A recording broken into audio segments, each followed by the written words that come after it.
Bien, j'espère que vous vous portez bien. Alors, j'ai fait une vidéo où je parlais de cette nouvelle application ou bien de cette nouvelle fonctionnalité que la core team de P-Network a mis sur pied pour assister tous ceux qui étaient dans l'attente de KYC. Il y a toujours beaucoup de gens qui ne comprennent pas. Bon, je vais prendre quelques exemples pour expliquer. Qu'est-ce qu'il y a lieu de faire? Lorsque tu te retrouves sur cette interface, il y a deux boutons. Il y a le KYC App et le Mainnet Checklist. Alors, ce qu'il y a lieu de faire, c'est quoi? C'est simplement de cliquer sur le KYC App. Lorsque tu vas cliquer sur le KYC App, toi qui n'as pas encore fait ton KYC, tu ne dois pas te retrouver dans cette page. Oui, tu ne dois pas te retrouver dans cette page parce que tu n'as pas encore terminé ton KYC. Tu vas te retrouver plutôt dans cette autre page que je vais te montrer. Et lorsque tu vas te retrouver dans cette page, la chose à faire, c'est quoi? C'est remplir simplement le formulaire comme le formulaire est demandé. Vous comprenez? Donc, c'est remplir. Voilà. Vous allez tomber sur cette page. On vous dit, bienvenue dans la solution KYC. Ici, vous allez valider votre identité afin de garantir l'intégrité du P-Network.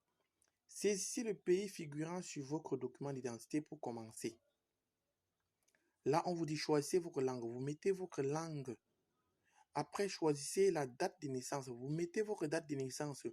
On dit pays, région ou territoire figurant sur votre document d'identité.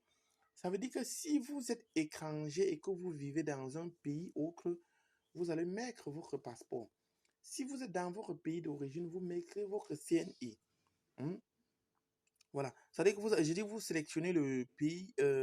Vous allez sélectionner le pays dont vous détenez la carte d'identité ou bien le passeport. Si vous êtes par exemple français, vous choisissez la France. Si vous êtes camerounais, vous choisissez le Cameroun. Alors les gars, après ça, vous allez simplement passer le prénom, le nom de famille. Voilà, vous passez le nom de famille. Après ça également, vous allez passer la date d'expiration de la pièce d'identité. C'est-à-dire que le passeport, vous mettez la date d'expiration. Ma pièce d'identité n'a pas de date d'expiration si ça n'en a pas.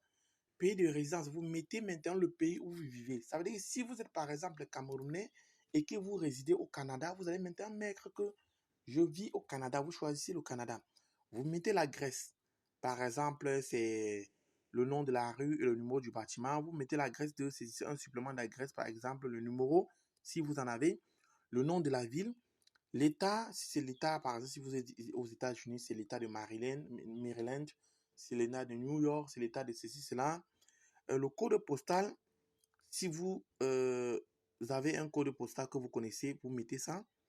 Après ça, maintenant, vous allez mettre votre sexe, vous allez mettre la date de naissance, vous allez mettre votre adresse email, vous allez mettre le numéro d'identification. Beaucoup me posent la question à savoir c'est quoi. Le numéro d'identification, c'est le numéro que porte votre pièce d'identité ou bien votre pièce que vous avez fournie. Si c'est le passeport, c'est le numéro de votre passeport. Si c'est la CNI, c'est la carte nationale d'identité, c'est le numéro de votre carte nationale d'identité. La date d'expiration de la pièce d'identité, vous m'écrivez également le pays de résidence, comme je l'ai dit, ligne d'adresse 1, ligne d'adresse 2. Et voilà, après ça, les gars, c'est simple. Vous allez juste, on va vous dire, félicitations, votre demande a été soumise. Et maintenant, si la demande est soumise et que les informations de votre compte correspondent aux informations que vous venez d'ancrer, votre KYC va être valide dans les prochains jours, donc au plus tard dans 3 jours.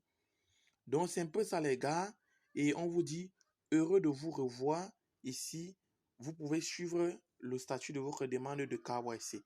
Alors les gars, c'est très simple. Voilà ce qu'il y a lieu à faire. Ce n'est pas compliqué les gars, c'est très simple. Donc essayez juste de suivre le procédé. C'est un procédé qui est très simple, qui est très pratique et qui n'a pas de problème. Vous voyez un peu? Donc c'est ça. Alors, ciao à tous.